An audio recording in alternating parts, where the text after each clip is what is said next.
नमस्कार मित्रों, मैं अनिल कुमार सेठ, astrology, vastu and numerology expert. आज हम यूट्यूब के माध्यम से किसान आंदोलन के ऊपर वीडियो लेके आए हैं। किसान आंदोलन की बहुत ही चर्चित एक टॉपिक बन चुका है हमारे देश में। इवन कि हमारे देश क्या, पूरे इंटरनेशनल लेवल पे ही एक मुद्दा जो उठा हुआ है।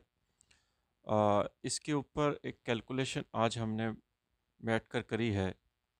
क्योंकि देखिए क्या है कि किसान आंदोलन किसी एक पर्टिकुलर कुंडली के माध्यम से निकालना बड़ा मुश्किल होता है, क्योंकि ये एक जनमानस का आंदोलन है।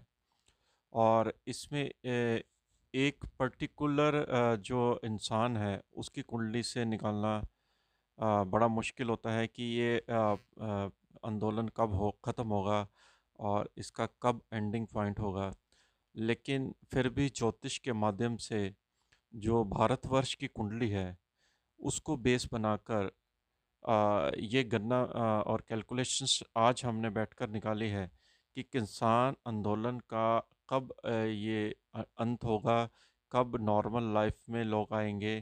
क्योंकि हमारे किसान भाई भी काफ़ी टाइम से ही इस आंदोलन को कर रहे हैं और सरकार को भी काफ़ी परेशानियां इसके ऊपर हो रही हैं।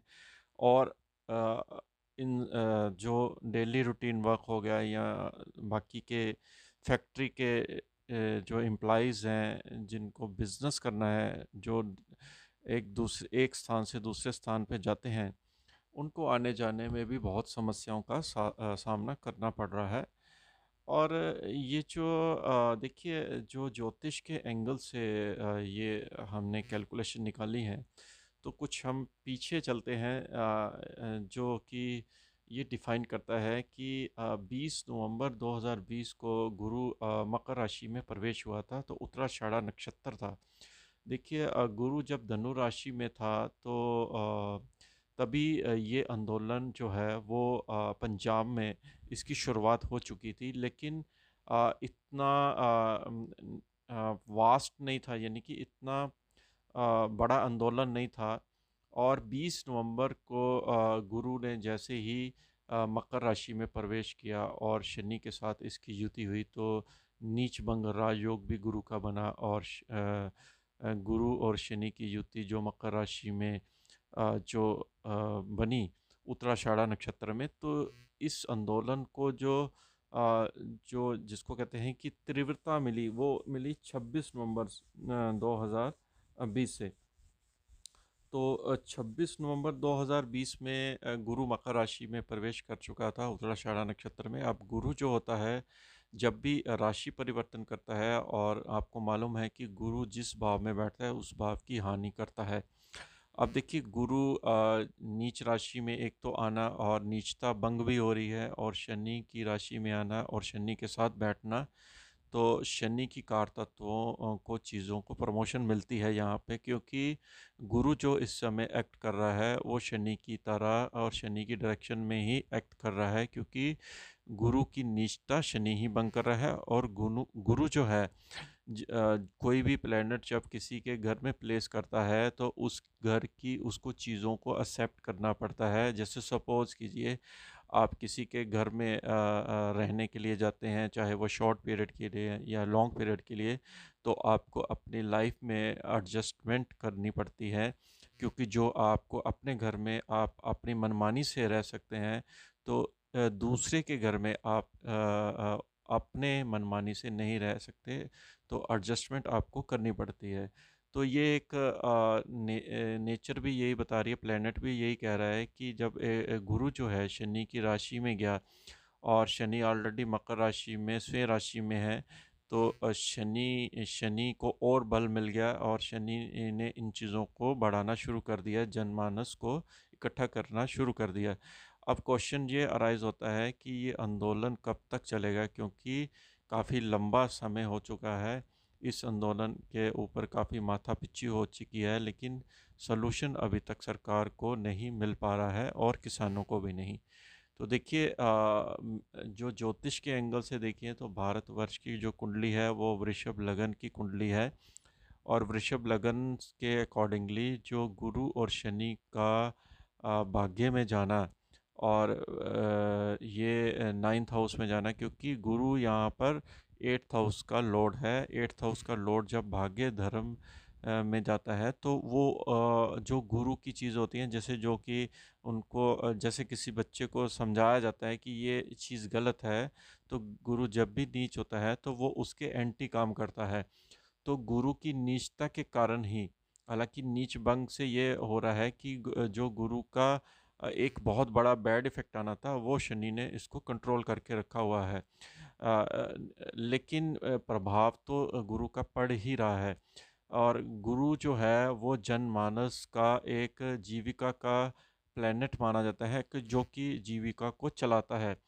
अब देखिए, जो इसमें गन्ना निकल के आ रही हैं, गुरु जो है वो 4 फरवरी जो आज के दिन मैं देख रहा हूँ कि वो श्रवण नक्षत्र में ही शनि के साथ प्रवेश कर चुका है, क्योंकि जैसे शनि ने उतराषाढ़ा नक्षत्र छोड़ा तो गुरु ने भी श्रवण नक्षत्र में प्रवेश कर चुका है। श्रवण नक्षत्र गुरु का अच्छा नक्षत्र माना जाता है, चंद्रमा का नक्षत्र है, लेकिन गुरु की प्लेसमेंट अभी भी मकर राशि में बनी हुई है।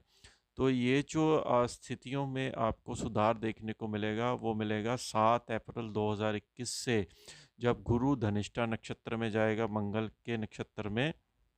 और गुरु जो है अपनी राशि भी परिवर्तन करेगा, जो कि वो कुंभ राशि में प्रवेश करेगा, और भारतवर्ष की कुंडली से वो 10th हाउस में पब्लिक के स्थान पर आ जाएगा और 4th हाउस को देगा। यानी कि पब्लिक को कहीं ना कहीं पॉजिटिविटी उस समय देखने को मिलेगी।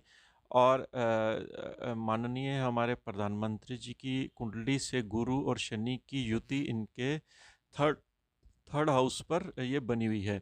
तो इन द मीन टाइम इनको दूसरी कंट्रियों से भी काफ़ी अब सपोर्ट मिलनी शुरू हो जाएगी। और आगे चलकर ये जो योग है, ये 4 फरवरी, सॉरी 7 अप्रैल 2021 से लेकर ये 20/7/2021 के बीच में इस किसान आंदोलन का सलूशन मिलने वाला है। उससे पहले ये गतिविधियां कभी कम होगी, कभी बढ़ेंगी। ये आंदोलन जो है अभी भी ये एज इट इज़ ही चलेगा। और 7 अप्रैल 2021 से लेकर 20/7/2021 के बीच में इसकी पूर्ण रूप से शांति दिखती है। और धीरे धीरे किसानों को भी ये समझ आने लग पड़ेगा कि इसमें क्या मतलब कि तथ्य क्या हैं। ऑलरेडी जैसे दूसरी कंट्रियों में भी इसका जो है ये ऑलरेडी ये जो फॉर्मेट है ये चल रहा है। तो कहने का मतलब ये है कि धीरे धीरे किसानों का ट्रस्ट जो है वो गवर्नमेंट का, और गवर्नमेंट का ट्रस्ट भी किसानों के ऊपर जो बढ़ना शुरू होगा, वो अप्रैल 2021 से लेकर वो 20/7/2020 के बीच में ही ये स्थितियां काबू में आएंगी, जब गुरु जो है वो मकर राशि से निकल जाएगा।